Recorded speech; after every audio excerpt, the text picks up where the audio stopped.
pertama ketika saya mendapat buku dari Bu Sujina, buku jenengan, mohon maaf ngapunten bukunya sudah lecek, ini sudah saya buka-buka sambil ya tidur, ya santai-santai saya buka, saya coret-coret, saya izin Bu Sujina, Prof Sujina, Prof saya coret-coret, monggo Pak Suher. Ya, kalau lecet berarti dibaca yang malah bagus. Leres. Saya tertarik. Ini saya mulai ya. Iya. Akhirnya saya keluar aja ya biar Pak Suher enak ya. Boten, Pak Mul. Ini Nah, saya apa-apa jujur kok, ya. Pak Mul. Ya, ya, Saya monggo. jujur apa yang saya berikan ini tidak karena jenengan dosen saya, terus saya harus membaik-baikkan, bukan. Ini saya lillahi ta'ala, ini saya jujur, ini demi keilmuan. Mohon maaf untuk tampilan isi buku ya, tampilan dan isi. Tampilan ini saya terus terang, Prof Mul, saya terkecoh. Karena bukunya terlihat gambarnya sangat sederhana. Padahal orang sering mengatakan bahwa pandangan pertama itu selalu berkesan. Nah, kesannya, ngapunten Pramu, kesannya buku ini buku yang sangat sederhana.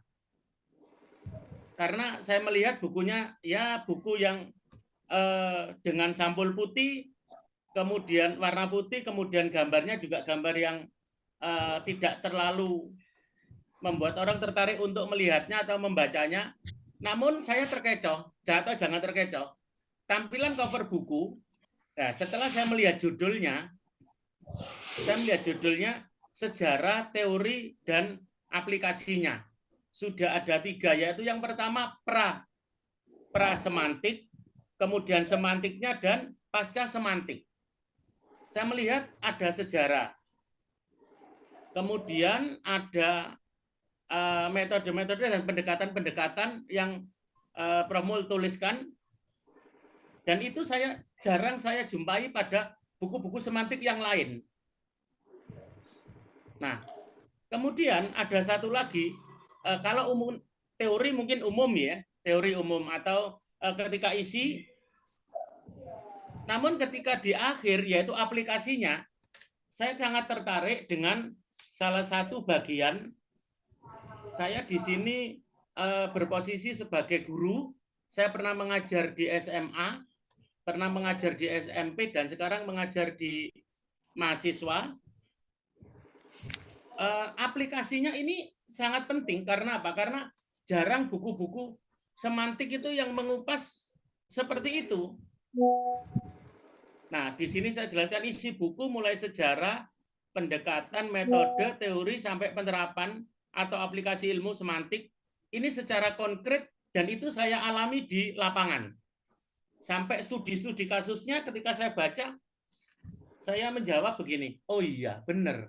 Ini yang saya alami ketika saya di lapangan bertemu dengan atau mengajar atau berdiskusi mengenai semantik, ilmu semantik. Di sini di studi kasusnya itu ada sampai beberapa.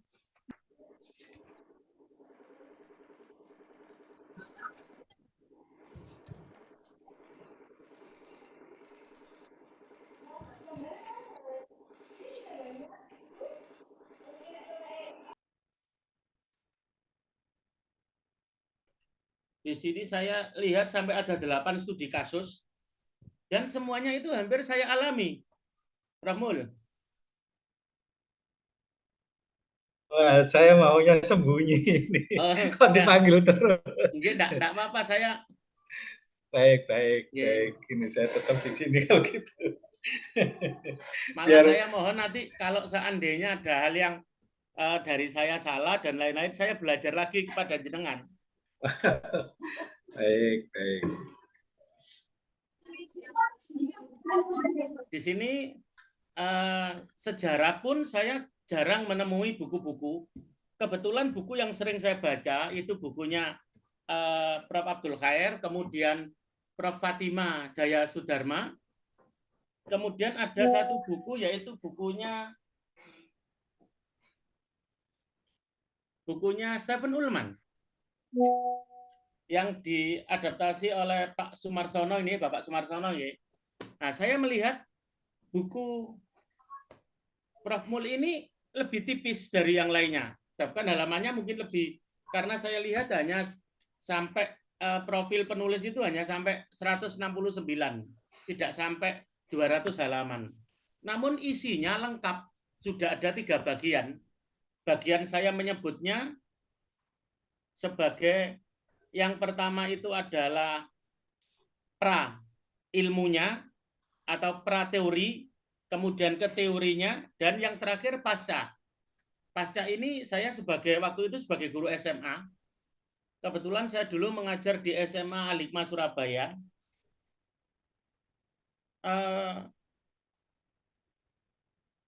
Problematik-problematik di semantik itu sangat sangat tinggi, dan saya membaca melihat di buku semantiknya Prof. Mulyono ini, saya seperti ditarik kembali ketika saya dulu mengajar di SMA. Maka ini untuk mahasiswa nanti bisa ini sebagai pengalaman ya, nanti sebagai sebelum jenengan atau teman-teman ini terjun ke sekolah, jenengan sudah diberi dulu problemnya, ditunjukkan problemnya oleh Prof. Mulyono. Oh, ini loh problemnya nanti di semantik. Dan itu saya bawa ketika saya juga mengajar ketika mata kuliah, kebetulan di Unmu Surabaya saya juga mengampu mata kuliah semantik, Prof. Mul. Oh, iya. Sehingga ini buku ini sangat menarik. Saya serius membaca sehingga ini nanti bisa sebagai bahan saya untuk mengajar kuliah. Izin nggih, Prof. Ya, Boleh nggih, Prof? monggo, malah itu Oke, kehormatan. yang kedua, kita bicara bahasa dan teknik penyampaian. Karena saya tahu Pramul ini juga menulis buku sintaksis. Saya ngapunten tidak membeli Pramul, saya ngunduh dari dunia maya, saya unduh buku jenengan. Salah satunya adalah buku jenengan sintaksis itu menjadi dasar saya menulis sendiri buku sintaksis. Saya banyak belajar dari buku jenengan. Sehingga kita bicara karena beliau adalah menulis buku sintaksis, sehingga pemilihan kata, kalimat itu saya sulit mencari kesalahan-kesalahannya. Jika nanti teman-teman membaca sendiri, menemukan 1, 2, 3 atau satu atau 2 kata yang salah, mungkin itu karena tipe ya, karena kesalahan ketik dan lain-lain. Walaupun dengan bahasa-bahasa sesuai dengan kaidah, namun saya nyaman untuk mengikuti pola berpikir Prof. Mul. Kelengkapan informasi terutama untuk inti ilmu semantik terpenuhi. Bahkan pendekatan-pendekatan teoretis dalam semantik juga terbahas dalam buku ini. Hal tersebut jarang saya temui pada buku-buku semantik yang lain. Umumnya buku semantik itu hanya berbicara mengenai ilmu semantiknya, tidak berbicara ke pendekatan-pendekatan, ke metode, bahkan ke aplikasinya, ke problem-problem ketika penerapan di lapangan. Isi materi terutama ini yang saya catat, Prof. Saya memiliki pengalaman ketika saya menjadi ikut timnya KPI, Kualitas Pendidikan Indonesia. Saya keliling, waktu itu saya menjumpai teman-teman yang ada di Kalimantan. Ketika membedakan homonim dan polisemi, itu selalu bingung. Menyatakan bahwa kalau dibaca pengertiannya, Pak, itu sama. Karena kalau kita lihat homonim ya, tulisannya sama, bunyinya pembacaannya dibaca sama, maknanya beda. Kalau polisemi, ini satu kata yang memiliki makna lebih dari satu, banyak makna.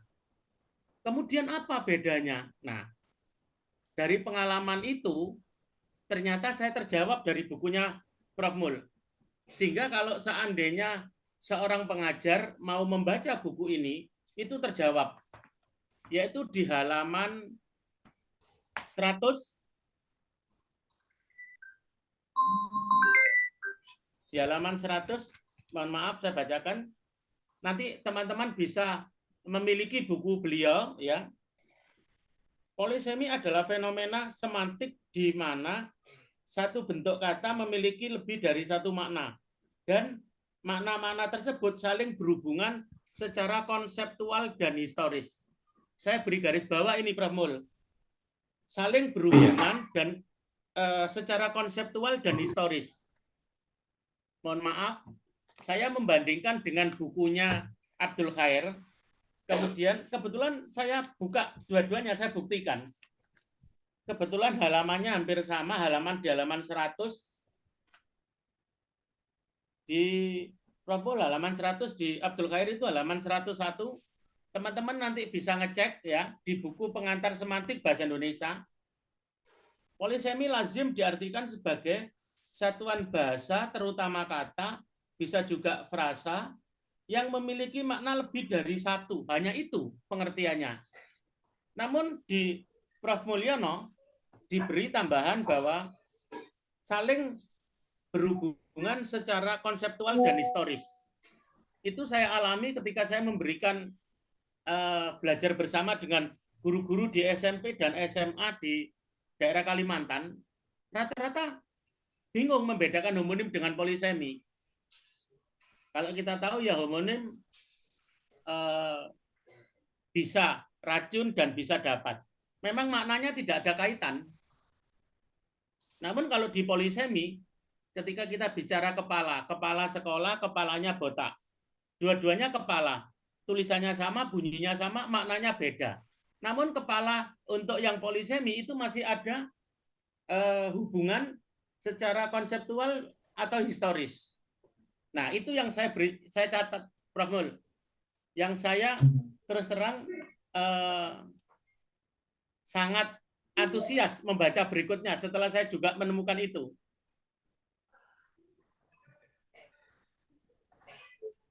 Nah, ini yang ketiga, penerapan semantik dalam analisis bahasa. Jika nanti teman-teman mahasiswa menjadi guru, pasti itu akan menemukan problem-problem ini.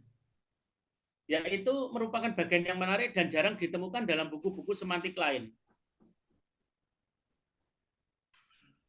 Saya curiga karena Prof. Mul ini dulu ketika saya mengajar di Primagama, Prof. Mul juga ngajar di Bimbel nggih, Prof?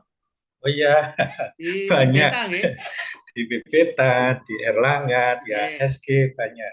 Tapi yang utama di Beta. Di Beta nggih. Saya di Primagama, Prof. Mul bersama Mas Wadi, Mas Mudayat, Pak Marhen Jumadi waktu itu. Nah, problem itu muncul ketika di bimbel dan ini terlihat apa ya, di semuanya dikupas oleh Prof. Mul di dalam bukunya. Terus terdapat ini yang paling penting, studi kasus penerapan semantik. Hampir semua pengajar baik tingkat dasar, menengah, bahkan perkuliahan mengalami hal tersebut. Kemudian ngapunten Prof. Mul ini bukan menghibur jenengan. Hebatnya Prof. Mulyono atau penulis memberi solusi untuk masalah-masalah tersebut. Teman-teman nanti kalau sudah mendapati bukunya dan membaca, mohon nanti dilihat ketika analisis itu penerapan itu ada studi kasus, kemudian bagian B sub bagiannya adalah strategi dan metodologi analisis semantik. Nah, di situ akan terlihat, oh ya ternyata apa yang kita memang belajar semantik itu, mohon maaf, ngapunten ya Prof. Mul, saya merasa bahwa semantik dulu itu tidak terlalu menarik. Bagi saya yang menarik itu masih ke morfologi dan sintaksis. Namun ketika kita menyelami, ternyata muncul problem-problem itu. Problem-problem itu saya pernah diprotes oleh mahasiswa. Pak, kalau saya belajar semantik, kita bicara medan makna, kita bicara pergeseran makna dan lain-lain. Kadang-kadang itu membingungkan. Tidak seperti kalau kita ke sintaksis itu ada kaidah-kaidah yang lebih jelas. Satu kata maknanya bisa bermacam-macam bergantung konteks apa yang akan kita maksudkan. Nah, itu semua ada di dalam bukunya Prof. Mulyono, sehingga pada bab ke-8 ini, bab 8, kemudian ada sub-subnya, ada sub kasus, kemudian ada sub solusinya, kemudian mohon maaf ini tiada sesuatu yang sempurna. Sebuah karya perlu difalsifikasi.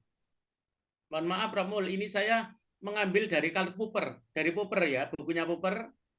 Saya dulu ketika belajar dengan Pak Budi Nuryanta, Pak Budi Nuryanta Johannes, saya diwajibkan membeli atau membaca bukunya Popper ini.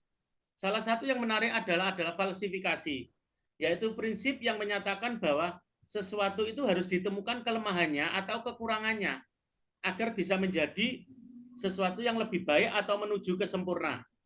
Kalau di dalam teori, maka ketika ada kesalahan, kelemahan teori itu, maka itu adalah kajiannya menjadi kajian ilmiah dan nanti akan ada perubahan-perubahan, penambahan-penambahan, sehingga di sini ini hanya merupakan masukan, nggih, Prof. Iya. Ada masukan karena saya sendiri ngapunten, saya disuruh membuat seperti buku jenengan, saya belum mampu, belum sanggup. Karena buku ini sangat lengkap, sangat detail. Oke, yang pertama masukan saya, tampilan bisa dibuat lebih eksklusif, lebih gagah dan lebih berwibawa, agar lebih menarik minat pembaca atau pembelajar. Mohon maaf, ini hanya sebuah geruan saya dengan Prof. Mul. Buku Prof. Mul ini beda dengan beliau. Kalau buku ini sederhana, orang akan berpikir, oh, ini buku yang sangat biasa, sederhana, tidak mendalam kajiannya, karena melihat perwajahannya. Namun kalau saya melihat Prof. Mul ketika saya dulu menjadi mahasiswa, saya belum diajar oleh beliau. Saya melihat sosok beliau, saya sudah melihat bahwa ini pasti dosen yang sangat hebat, sangat cerdas. Kemudian beliau itu terkenal, yang saya kagumi adalah tutur katanya itu tenang, tidak berapi-api, namun mantap, namun itu padat dan menyenangkan. Ini jujur loh, Prof. Mul. Iya, makasih. Kemudian, yang kedua, ini saya melihat buku-bukunya seperti ini, bukunya Abdul, mohon maaf, bukunya Khair, bukunya ini ya. Kalau kita lihat dari warna, tidak hanya putih saja, tapi ya ada gambarnya menarik.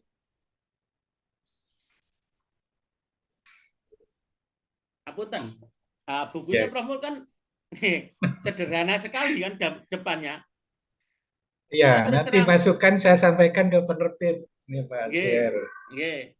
Nah, mungkin kan ini kan tidak sampai di, karena Kak Prof. Mul kan hanya di dalam isinya saja, nggih, Prof. Iya, iya betul. Tapi saya melihat, apunten saya sapa dulu teman saya, saudara saya, Mas Pak Parmin, Pak Jack. Ini kok pas di depan saya ada beliau ini yang ngajari saya main teater ini, beliau. Pak Jack. Nggih. Apunten nggih, terputus-putus ketemu teman lama.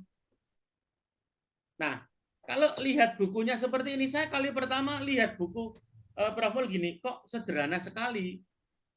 Namun ketika saya dari judulnya, apalagi setelah saya buka dalamnya, daftar isinya, wow, saya langsung begitu, Prof. Mul. Karena di sini mulai saya melihat ada pra dari teori, kemudian ke teori, dan ke pascanya. Pasca ini yang ini hampir pasca ini tidak pernah saya jumpai pada buku-buku. Mungkin banyak penulis-penulis semantik itu hanya sebagai seorang pakar saja, tidak menjadi pelaku di lapangan. Mungkin kalau Bu Rumila, teman-teman yang sudah mengajar, termasuk saya tahu problem-problem yang ada di lapangan. Dan Prof. Mulyono ini juga pelaku di lapangan.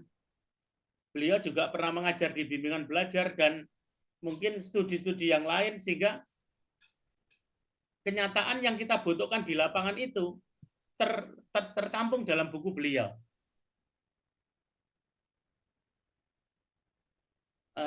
Ngapunten, mohon maaf. Namun perwajahan buku berkaitan dengan selera. Artinya perwajahan buku itu apapun sah-sah saja. Ini hanya sekedar masukan, Prof, yang bisa menjadi penambah daya tarik. Karena kalau kesan pertama, mohon maaf ya, kesan pertama, saya melihat Mbak Ririn ya. Kesan pertama yang saya lihat adalah, oh ini wanita yang ya memang karena beliau cantik, kemudian ya anggun, kemudian kali pertama berbicara itu saya sudah tertarik dengan suara Mbak Ririn. Maka saya melihat bahwa ini adalah seorang yang enak diajak berkomunikasi. Sehingga ketika buku itu orang melihat tertarik dengan perwajahannya, insya Allah ya akan menambah untuk semangat membaca. Ini nggak ada mesin dari apa ya? Ada.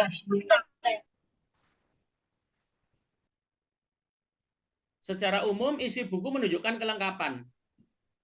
Namun Prof Mul ini ada pengalaman Prof Mul sebagai pengajar dan pembelajar ilmu semantik.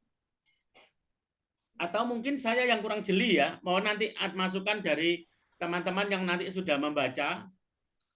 Saya belum menemukan yaitu ini, kaitan yang berkaitan dengan penamaan kata. Misalkan onomatope, apelativa, kemudian suatu tempat yang dijadikan penamaan. Seperti kalau misalkan kita melihat cicak karena bunyi hewan itu, karena kita melihat cokek karena bunyinya. Kita melihat kalau apelativa karena penemu. Kita menamakan itu walaupun bahasa itu arbitrer, ternyata ada temuan-temuan yang menamakan itu Mujair karena yang menemukan itu Pak Mujair. Dinamakan Mukibtela Kedalam Mukibat karena menemukan namanya Pak Mukibat dan seterusnya. Nah, mungkin itu Prof Mul yang nanti perlu ditambahkan lagi. Saya kok tadi belum menemukan atau mungkin saya yang kurang jeli.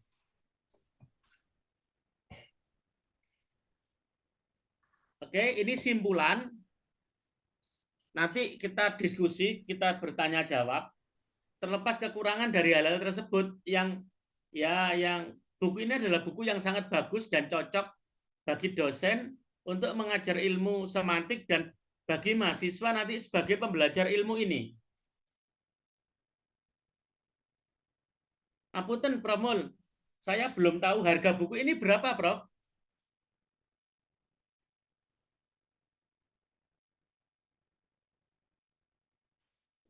Prof Mul, mungkin ya. Mungkin Mbak Burumila? Tampaknya beliau mematikan layar, ada kegiatan lain. Harganya berapa? Saya juga belum tahu, Pak Suher, kemarin tuh kebetulan, ini sekedar informasi, nggih. Jadi saya dikirimi buku itu, selanjutnya saya sampaikan ke Prof Sucina itu. Jadi nggak sempat juga bertanya. Tampaknya ngaten. Oke, ini mungkin Prof belum dengar ya. Insya Allah karena saya juga pengajar semantik. Biasanya kalau di Unmu Surabaya itu semantik itu semester 4, semester genap. Insya Allah semester depan saya mengajar. Saya kok merekomendasikan kepada mahasiswa saya untuk membeli buku ini dan belajar buku ini. Dan saya izin kepada Prof Mulyono untuk memakai buku ini sebagai literatur wajib yang saya pakai nanti mengajar semantik. Nah, saya japri beliau, saya izin karena memang harus izin kepada beliau untuk menggunakan buku ini. Tapi sebagai ilmuwan, insya Allah beliau akan setuju dan mengiyakan karena semakin kita mempelajari sebuah buku secara ilmu agama, pahala beliau bertambah. Begitu nggih, Guru Mila? Nggih, benar sekali Pak Suher. Dan karena ini kajian keilmuan nggih. Nah, ini sedikit ya kupasan saya terhadap bukunya Prof. Mulyono. Mungkin nanti kita diskusikan, monggo. Apalagi masih nanti Prof. Mulyono bisa masuk lagi, nanti bisa menjawab. Kalau ngomong secara keilmuan mengenai semantik, saya akui beliau memang, saya melihat ini lengkap sekali bukunya ini. Saya terus terang, ketika saya mendapat buku ini, saya langsung mencari buku-buku semantik saya yang saya pakai mengajar. Ya, secara umum biasanya saya pakai buku Abdul Khair, kemudian bukunya Prof. Fatima, kemudian ini ada bukunya Stephen Ullman yang diadaptasi oleh Pak Sumarsono, itu yang saya pakai. Dan ternyata keunggulan-keunggulan buku ini, dan saya merekomendasikan untuk membelinya dan untuk mempelajarinya. Ini bukan karena saya mahasiswanya Prof. Mulyono, bukan loh, Bu Rumila, teman-teman. Ini karena saya tertarik dengan buku ini. Buku ini sudah lecek, saya baru dapat 3-4 hari dari Prof. Sujina. Sudah lecek, sudah saya coret-coret, saya izin ke Prof. Sujina, Prof, saya coret-coret, boleh, silakan Mbak Suher. Ya sudah, berarti ini hak saya untuk saya. Nggak tahu ini sampai melipat-lipat ini ujung-ujungnya. Mungkin itu teman-teman. Terima kasih. Ya. Mungkin bisa kita lanjutkan dalam forum diskusi. Saya kembalikan lagi kepada Mbak Ririn. Terima kasih Bapak untuk sama-sama. paparannya terkait buku dari Profesor Dr. Mulyono. Pembahasan terkait buku semantik ini yang disampaikan oleh narasumber kita, Bapak Dr. Suher, MSID, SPD, MPD ini sangat menarik dan mudah dipahami oleh kami para audiens. Kemudian buku semantik ini ternyata juga sangat lengkap, tapi dalam sebuah karya tulis ataupun karya itu pasti memiliki sebuah kekurangan maupun kelebihan. Di mana buku ini ketika disampaikan oleh Bapak Dr. Suher ini, secara keseluruhan itu memang kelebihannya adalah sangat mudah dipahami juga.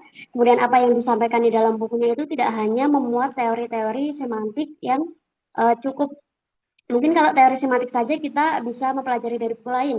Tetapi ternyata di dalam bukunya ini, Bapak Profesor Dr. Mulyono ini juga menampilkan bagaimana pengaplikasian dari semantik ini ketika dihadapkan oleh beberapa studi kasus dan juga penyelesaiannya. Dan kekurangannya tadi setelah saya simak dari Bapak Suher ini, memang pada tampilan layout buku yang kadang kita untuk para kinsi, apalagi mahasiswa yang sekarang ini ketika melihat buku itu, dilihat dari judulnya yang tidak memberatkan, kemudian dari cover buku yang menarik untuk dibeli maupun dibaca. Begitu nggih Bapak? Nggih, leres. Mungkin ini akan kita sambung ke dalam sesi diskusi. Ada teman-teman dari mungkin yang menjadi guru ataupun menjadi mahasiswa yang sedang meneliti tentang semantik, monggo yang mau diskusi atau mau bertanya terkait teori semantik dan juga linguistik lainnya. Monggo. Bapak apakah bersedia? Monggo. Untuk siap.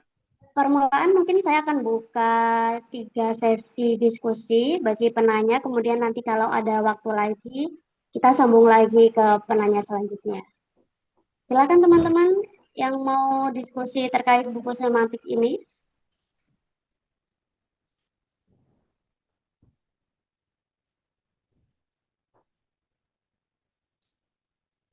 Saya Mbak Nur. Monggo Bapak Andi. Ya. Selamat pagi semuanya. Assalamualaikum warahmatullahi wabarakatuh. Waalaikumsalam. Bapak Prof. Mulyono, Prof. Suher, Prof. Siti Rumila, Winsa, Pak Jack, korodi saya.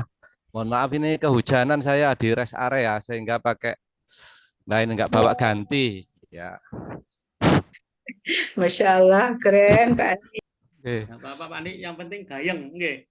Senang saya bisa ikut ini diskusi buku teman senior saya, Bapak Mulyono. berkaitan dengan buku semantik ini Pak Suher, saya mengamati ada beberapa perubahan.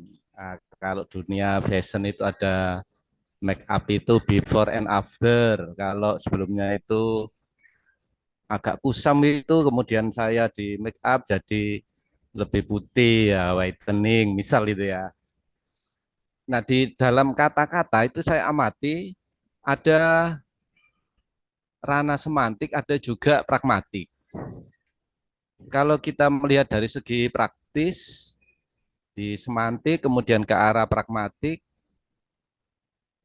ada beberapa kata itu yang dikalahkan semantik itu dikalahkan pragmatiknya. Misal, saya amati kalau di TV ya, di radio, penyiar-penyiar itu atau presenter itu bilang pasalnya, nah ini, dia mengalami gagal jantung, pasalnya, dia mengalami patah tulang, pasalnya, tiap hari dia mengangkat beban yang berat, pasalnya. Padahal kata pasalnya kalau kita lihat di arti semantik, ya, semantik itu pasal itu bunyi-bunyi di dalam undang-undang, kalimat-kalimat yang mengkonstruksi mungkin kasus-kasus pidana, itu pasal. Kemudian satu contoh lagi, seringkali saya juga menggunakan itu kata artinya. Kalau meja, arti meja, benda segi empat, mempunyai kaki. Nah, artinya, meja arti meja. Namun sekarang secara pragmatik, artinya, nah, ketika seseorang menjelaskan panjang lebar, kemudian diakhiri dengan artinya. Saya mencoba mencari padanan artinya. Saya menemukan kata maksudnya. Nah, ini. Kalimat 1, kalimat 2, kalimat 3, kemudian di belakang itu artinya. Nah, saya mencari apa kira-kira yang bisa menggantikan kata artinya itu. Nah, saya menemukan maksudnya. Nah, ini kan bahwa semantik dalam arti kata referensial itu bisa dikalahkan karena seperti sifat bahasa itu arbiter, mana suka tetapi siapa yang menyepakati. Nah, seperti itu Pak Suher. Itu diskusi untuk pagi ini, kata pasalnya dan kata artinya. Demikian teman-teman, monggo diskusi untuk semantik ini. Terima kasih.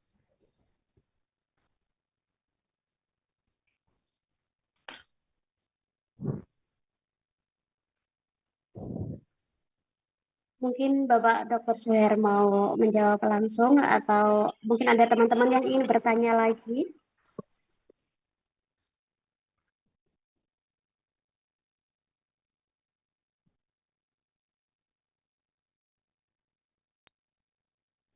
Mbak Ririn, saya untuk menyambung dan sekaligus juga kita sharing dengan Pak Suher ini. Langsung ya Mbak Ririn ya. Ibu, monggo. Ya, mohon izin Pak Suher, Alhamdulillah bisa bergabung di kegiatan ini. Terima kasih dan Bapak Ibu yang lain juga yang menyempatkan untuk bergabung di kegiatan ini. Berkaitan dengan buku yang Panjenengan bedah, buku Prof. Mul ini kebetulan kemarin akan disampaikan ke saya, langsung saya berikan, saya kirim ulang ke Prof. Gina dan saya belum sempat membaca begitu ya, karena memang juga keterbatasan waktu saat dikirimkan itu. Nah, apakah Pak Suher juga sudah secara detail di buku itu terdapat ulasan terkait dengan perkembangan bahasa yang era sekarang ini tadi ya? Tampaknya tidak hanya perubahan, tapi ada pergeseran makna itu ya, ada pergeseran makna. Uh, Semacam ada asosiasi, ada sinestesia, ya. Jadi pada kata amplop semisal ya, yang awalnya hanya sebagai pembungkus surat, sekarang bisa bergeser menjadi istilahnya suap dan seterusnya itu. Kemudian sinestesia, barangkali yang juga sudah dikenal menjadi sebuah majas ya. Ada pergeseran indera yang merasakan, semisal suaranya begitu pedas bila didengar gitu. Jadi ada indera perasa yang berubah atau bergeser yang seharusnya dirasakan oleh telinga ternyata bergeser pada lidah, misal seperti itu. Nah, apakah di buku Prof. Pul ini juga mengurai tentang pergeseran makna yang saya yakin di era sekarang itu sudah banyak difungsikan dan berkembang pesat begitu.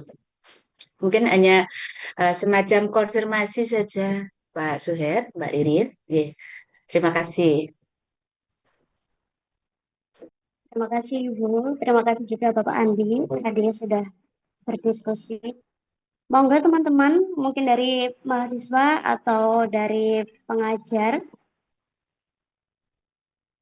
yang ingin menyampaikan unek-uneknya terkait linguistik ataupun semantik di dalam penelitian ataupun di dalam pengajarannya.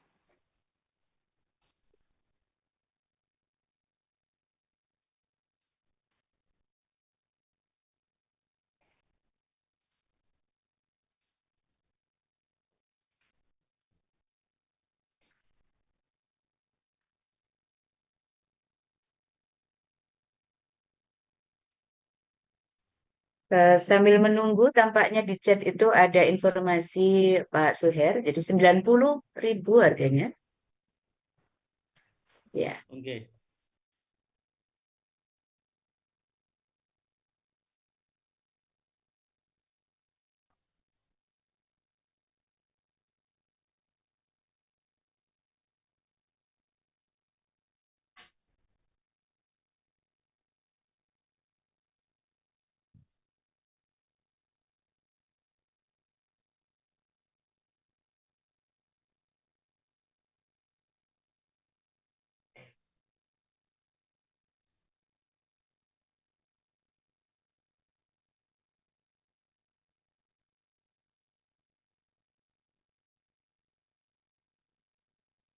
Mungkin bisa langsung dibahas yang 2 pertanyaan dulu, Mbak Ririn.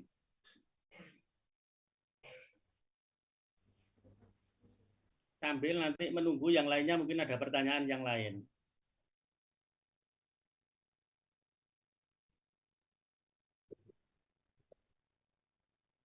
NJ, monggo Pak Suher, itu juga tadi ada penanya yang dari Mbak Zulfia itu ya. Nanti di tahap kedua mawon ya Mbak Rin ya. Oke, monggo Mbak Suher. Oke, saya jawab ke Bu Rumila ya dulu. Karena nanti kalau untuk di Pak Andi, ini nanti pembahasan yang agak panjang ini Pak Andi. Ya, karena beliau ini juga dosen, Baik, Pak. kemudian Panjang. tahu problematikanya. Dan memang itu adalah tugas kita sebagai, apalagi di ini HPBI, ini tugasnya Bu Rumila, tugasnya teman-teman. Nanti mungkin seandainya kurang puas dengan jawaban-jawaban yang nanti saya lontarkan, bisa nanti kita memanggil Prof. Mulyono untuk menggaris bahwa oh ini yang seperti ini problematikanya. Oke, untuk Bu Rumila, insya Allah ada Bu. Di sini masuk ke perubahan makna. Masuk ke perubahan makna. Memang ada, malah saya melihat di Pak Mulyono ini, umumnya kan kita melihatnya kan hanya ada 6.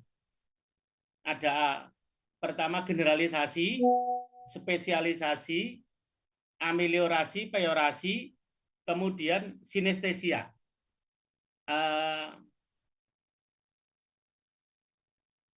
Namun di bukunya Pak Mulyono ini malah macam-macam, selain meluas, menyempit, ya mungkin yang tadi luput tidak saya masukkan di catatan saya ya.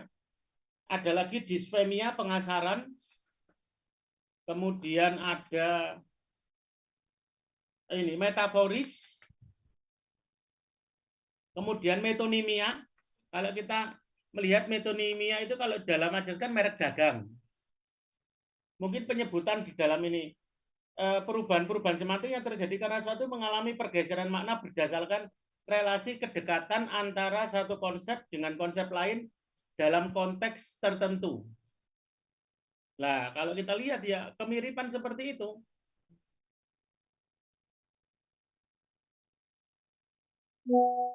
Nah, sehingga kalau saya melihat buku ini malah lebih lengkap, Bu Rumila. Karena kemarin Bu Rumila belum sempat membaca, saya sendiri ya Metani ini detail sekali miliknya Pak Mul ini, Prof Mul ini. Sehingga kalau kita lihat malah ada semua. Nah, yang saya tidak tahu, mungkin nanti saya mungkin butuh jawaban dari Prof Mul, yaitu yang tadi onomatope, apelativa dan lain-lain. Mungkin bisa kalau misalkan nanti belum ada, mungkin bisa ditambahkan. Karena ketika saya dulu mengajar di SMA, ini sudah muncul. Mungkin waktu itu Bu Rumila masih mengajar di Al-Falah ya. Saya itu ngajar di Al-Hikmah, Bu. Ya, kita bertetangga. Nah, waktu itu saya menjumpai itu.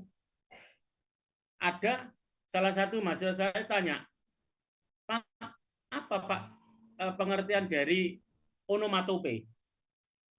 Nah, kebetulan karena saya dulu juga membaca bukunya, saya tahu. Ya, saya jawab. Nah, saya kok belum menemukan itu di bukunya Prof Mul. Atau saya yang kurang jeli. Namun yang ditanyakan Bu Rumila tadi ada pergeseran makna itu. Di sini memang masuk pada bab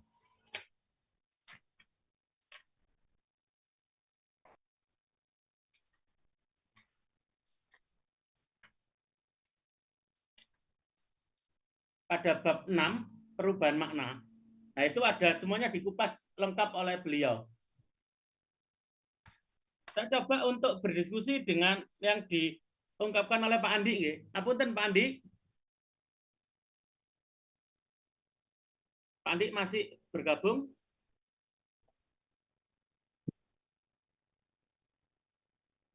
Pak saya tidak melihat. Pak Andi masih bergabung, nggih? Beliau ini Bapak sepertinya terkendala sinyal ini. Oh gitu, nggih. Nggih. Ya, memang kalau di dalam bahasa itu kan berkembang. Bahasa itu kita tidak harga mati ya. Bahasa itu memang arbitrer, betul, arbitrer, dan arbitrer itu disepakati. Saya selalu mencontohkan begini kalau mengajar semantik itu. Dalam bahasa Indonesia atau bahasa Jawa, kita mengenal lutut itu dengkul.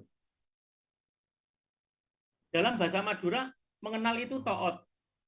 Ketika kita tanya, mengapa itu kata-kata itu kok menjadi toot? Mengapa bahasa Jawa dengkul? Ketika kita tanyakan kepada orang-orang tua, jawabannya pasti begini. Ya nggak ngerti kebian menyebutnya ya dengkul, menyebutnya toot. Nah, ternyata itu lagi lah kesepakatan bahwa arbitrer itu kita sepakati. Ini pengalaman ketika saya dulu masih berkuliah, saya mengajar di privat begitu, anak-anak sekolah dasar SD. Saya memiliki kelompok anak-anak kecil itu yang kreatif. Mereka membuat kata-kata sendiri untuk tidak diketahui oleh teman-temannya yang lain. Mereka kalau menyebut marah itu mabuteta. Menyebut kucing itu toum. Dan itu untuk mengolok-olok saya supaya saya tidak tahu. Saya ketika saya datang, saya marah, saya diolok-olok sama mereka. Saya masih ingat ada namanya Andre, ada Ido, ada Ari, lalu satunya saya lupa. Jadi 4 orang itu ketika saya memarahi karena mereka bermain. Wes awas Pak Suher mabuteta, lo lihat kumisnya kayak toum. Saya enggak tahu, saya enggak marah. Nah, ternyata begitu saya tanya pelan-pelan, ternyata mereka menciptakan kata-kata itu sendiri. Seandainya mereka nanti menjadi tokoh, maka itu akan, dan kelompok mereka menjadi kelompok yang mempengaruhi banyak orang. Mungkin bisa jadi itu nanti menjadi sebuah bahasa. Kita tidak tahu ada ragam walian di Malang. Ketika kemarin Pak Prabowo membuat kata omon-omon, Nah, semua orang akhirnya sekarang mengikuti, dipleset-plesetkan. Pokoknya yang nggak benar ya omon-omon. Bahkan di UNESA Probaris sudah sampai membahasnya. Nah, kita lihat bahwa bahasa itu memang berkembang. Sehingga kadang-kadang semantik yang ada kaidahnya, ada kamusnya, makna itu akan bisa berkembang ketika itu berada di lapangan secara pragmatik pengucapan. Nah, sekarang kalau kita lihat bahasa-bahasa anak-anak sekarang ya, bahasa-bahasa slang, bahkan itu juga bergeser, mungkin kalau nanti oleh ahli-ahli bahasa seperti Guru Mila, Prof. Mul, dan lain-lain, itu disepakati, diambil, diserap menjadi bahasa kita ya, dan itu dipatenkan ya tidak masalah. Kita tahu ya di IYD itu kan kalau kita mengambil bahasa asing yang tidak kita Indonesiakan, boleh tapi tercetak miring. Mungkin kalau itu sudah kita Indonesiakan, disepakati para ahli, seandainya nanti Guru Mila nanti menjadi seorang pakar ya, mungkin menemukan dan itu mengiyakan, semua setuju ya. Apalagi nanti beliau menjadi kepala pusat bahasa misalkan. Nanti iya bisa jadi bahasa-bahasa slang itu, kata-kata yang itu kita anggap dulu itu tidak kita ucapkan menjadi menarik lalu diucapkan oleh banyak orang ya, mungkin bisa jadi sebuah kesepakatan. Namun saya melihat karena Pak Andi ini sebagai seorang akademisi, seorang dosen, beliau mencari artinya diganti dengan apa maksudnya tadi. Yes. Nah, ya enggak apa-apa, itu sah-sah saja. Nah, ini karena Pak Andi tetap berpikir bahwa bahasa itu adalah hal yang sangat penting. Saya kadang-kadang kalau di dalam bahasa memang muncul istilah-istilah baru, apalagi sudah disepakati ternyata umum itu tidak banyak memakai. Ini pengalaman Bu Rumila ketika di kampung saya itu menuliskan HUTRI itu. HUTRI ke 80 itu kan salah. Saya ubah, saya coba saya ganti HUT ke 80 RI. Saya dikomplain oleh banyak orang. Enggak begitu, Pak. Umumnya begini ya, itu. Nah, kadang-kadang saya sebagai secara ilmu, mungkin ilmu sintaksis itu kan jelas-jelas ya. Yang ke 80 itu HUT-nya apa RI-nya kan begitu. Namun secara umum masyarakat kadang-kadang kita terbentur dengan itu. Saya sampai sekarang juga masih melihat ketika kita bicara kata-kata ya, kata-kata baku, bahwa kata nasihat itu kan tidak tepat, yang betul nasihat, hakikat, risiko, konkret. Padahal pengucapan konkret itu jauh lebih sulit, lebih enak konkret. Nah, kadang-kadang masyarakat itu kan secara umum melihat itulah. Ini tugas kita sebagai orang yang ada di bahasa untuk meluruskan kaidah-kaidah yang telah disepakati untuk kita pakai menjadi bahasa yang benar. Sehingga bahasa kita nanti menjadi, menurut Pak Mul tadi, Prof Mul tadi, bahasa kita jadi bahasa yang bermartabat. Karena kita sudah diincar oleh Malaysia untuk bahasa Indonesia itu diganti bahasa Malaysia sebagai bahasa resmi di ASEAN. Mungkin itu jawaban saya, mungkin Bu Rumila atau Pak Mulyono, Prof Mulyono bisa menambahi. Itu Mbak Ririn, monggo dilanjut. Baik, terima kasih Bapak. Untuk teman-teman yang ingin bertanya lagi atau diskusi lebih lanjut terkait linguistik semantik, ada Mbak Zulfia Suci, monggo Mbak.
Baik, terima kasih Mbak Zulfia.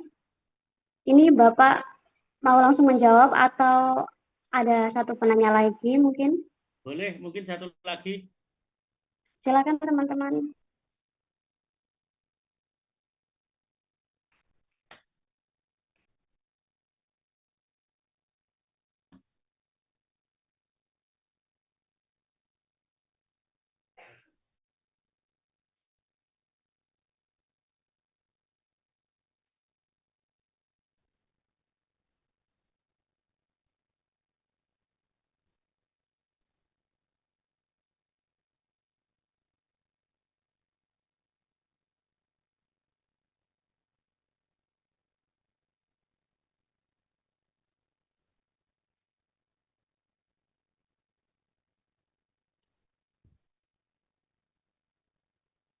Oke, Mbak Ririn, saya mencoba menjawab pertanyaan Mbak Zulfia ya. Boleh Bapak. Terima kasih Mbak Zulfia. Dari mahasiswa apa Mbak Zulfia? Sejarah ya? Oke, terima kasih Anda interest terhadap ilmu bahasa. Sangat bagus ini. Mahasiswa saya Pak Suher. Oh gitu Mahasiswa saya. Saya kerakan. Oh, nggih, Pak Andi. Nah, begini karena kita lihat ya bahasa itu secara umum berfungsi sebagai alat komunikasi. Karena alat komunikasi itu kan menyampaikan pesan. Nah, pesan yang diterima itu kan pasti berupa makna-makna. Dari kata-kata itu memiliki makna. Sehingga makna ini yang saya garis bawahi dari bukunya Prof. Mulyono, bahwa makna ini juga harus ketika bisa bergeser makna itu. Kalau kita tidak cermat memahaminya, ya akan juga sehingga kita mohon maaf kita sering menjumpai salah persepsi. Ketika dalam tulisan saja, kalau kita baca dengan pemberhentian yang berbeda dengan gaya yang berbeda, kata ini bantuan, kemudian baru dan datang. Ini ada tiga kata ya. Ini kalau kita baca dengan pemberhentian yang berbeda pun maknanya bisa berbeda. Nah, ketika kita nanti belajar sintaksis tentang kalimat itu pasti berkaitan juga dengan makna. Maka benar yang dikatakan Prof. Mulyono tadi bahwa ini adalah ruh dari memang semantik itu juga ruh dari ilmu tata bahasa. Kalau maknanya beda, ketika saya baca bantuan baru datang dengan bantuan baru datang, ini problematik ya. Itu kalau kita baca salah, itu pun juga akan menjadi masalah. Beda lagi kalau di dalam ilmu bahasa kita beri tanda hubung bantuan, kemudian tertulis tanda hubung baru, kemudian datang. Jelas yang baru adalah bantuannya. Bantuan baru tanda hubung datang. Yang baru datang. Nah, hal-hal seperti itu yang juga mungkin perlu kita sebarkan kepada masyarakat ya. Karena makna nanti akan jadi perbedaan makna itu menjadi salah persepsi. Kadang diperintahkan seperti ini, ternyata apa yang dilakukan ini karena memang apa yang didengar atau apa yang tertulis itu belum tentu sama dengan maksud. Nah, sehingga ini tugas Bu Rumila, tugas Pak Andi, tugas semuanya, termasuk teman-teman yang belajar di studi bahasa Indonesia. Begitu nggih Pak Andi?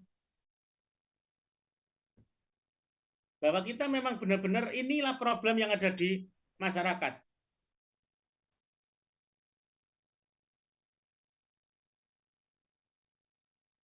Mungkin itu Mbak Yulvia. Jadi kalau misalkan fungsinya perlu nggak? Ya perlu, walaupun bukan orang bahasa Indonesia. Kalau nanti Mbak Yulvia berbicara dengan yang lainnya, membaca buku-buku bidangnya Mbak Yulvia. Kalau maknanya itu persepsinya, apalagi kalau kita bicara kalau di teman-teman bahasa Indonesia ke sastra itu bicara buku-buku filsafat. Wah itu kan maknanya itu kan berkeliaran kemana-mana. Bahkan kadang-kadang saya masih ingat ketika saya berkuliah dengan Pak Wawan Setiawan, saya masih ingat ketika saya masih masih seusia teman-teman mahasiswa, ya boleh saja. Siapa yang enggak boleh? Katanya begitu. Saya mengartikan dari teks ini seperti ini dengan yang lainnya, teksnya lain ya boleh, silakan. Nah, ini perlunya itu Mbak Julvia, perlunya kita belajar salah satunya semantik ini agar apa yang kita komunikasikan itu juga bisa tersampaikan secara benar, secara baik dan bisa dipahami oleh orang lain. Oke, itu aja. Mbak Dirin, terima kasih.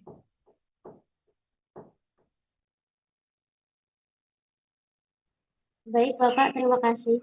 Ini mungkin apakah saya boleh menambahkan, Bapak? Boleh. Ini kan Ya, bebas, jadi, ini kan diskusi ya. oke, Bapak. Boleh nanti Jadi, mungkin Bu Rumila, Pak Andi. Tadi ini Pak Jack sudah ada Mbak ini. Pak Jack sudah terlempar ya. Tampaknya keluar grup. Oke. untuk perubahan suatu makna bahasa itu, Bapak, mungkin saat ini ketika saya sebagai seorang Gen Z juga, seorang mahasiswa, itu kita pengaruhnya tuh bukan hanya dari lingkungan saja, tetapi sekarang sosial media itu juga sudah sangat memberikan pengaruh besar terhadap pemaknaan suatu kata. Oke, Bapak, apakah Bapak setuju terkait ini? Oke. Betul. Karena begini, kalau ditanya siapa yang menyetujui adanya perubahan makna dari suatu kata ataupun bahasa tersebut, menurut saya itu adalah dari komunitas yang ada di area situ, di lingkungan situ, di environment situ. Jadi begini, ketika saat ini kita sudah mengalami pergeseran makna dari suatu kata atau makna bahasa begitu. Seperti salah satu contohnya itu adalah kata menyala. Ketika kita tahu secara KBBI atau secara formal itu, nyala itu maknanya dulu itu adalah kalau kita ingat kata nyala itu pasti ada sesuatu yang menjadikan hal itu terang, atau biasanya itu kalau dalam KBBI itu adalah ada gas yang mengakibatkan adanya penerangan tersebut atau cahaya tersebut. Tapi ketika kita sudah saat ini kita bergeser ke sosial media begitu, menyala itu bukan lagi memiliki makna dari gas ataupun sesuatu zat-zat seperti sejenisnya lah. Tapi menyala itu sudah memiliki makna dia itu keren, cantik atau berprestasi begitu. Jadi ketika ini tentu akan berhubungan dengan pragmatik juga. Bagaimana konteks yang melatar belakangi adanya kata menyala tersebut. Kalau kita tidak tahu konteksnya, tiba-tiba kita bilang menyala, begitu, mungkin orang akan bingung, maksudnya dari menyala ini apa? Ketika kita mengerti konteks tersebut, kita tahu, oh, orang ketika menyatakan menyala itu berarti dia sedang memuji bagaimana seseorang itu keren atau tampak bersahaja begitu. Kemudian untuk dari pertanyaan Mbak Zulfia tadi, penting nggak sih kita seorang yang bukan linguistik atau tidak berhubungan sama sekali dengan bahasa Indonesia ini mempelajari tentang semantik salah satunya? Tentu penting, karena apa? Ketika kita saja tidak mengerti atau tidak mau tahu terkait perubahan atau perkembangan suatu bahasa, kita akan tampak seperti orang-orang yang tertinggal oleh zaman. Karena bahasa sebagai sebagai alat komunikasi itu juga akan memberikan dampak yang komunikasi itu akan saling timbal balik begitu, Mbak. Jadi mungkin kalau Mbak Zulfia ini tidak mengerti bahasa-bahasa tren di sosial media begitu, ketika berkomunikasi di sosial media itu akan menimbulkan banyak sekali perselisihan. Mungkin akan adanya ini maksudnya apa, atau lebih parahnya lagi itu akan menjadi sebuah bumerang bahwa itu adanya ketersinggungan antara kedua belah pihak dari penutur ataupun petutur begitu. Mungkin itu sih Bapak yang bisa saya tambahkan dari diskusi hari ini. Oke.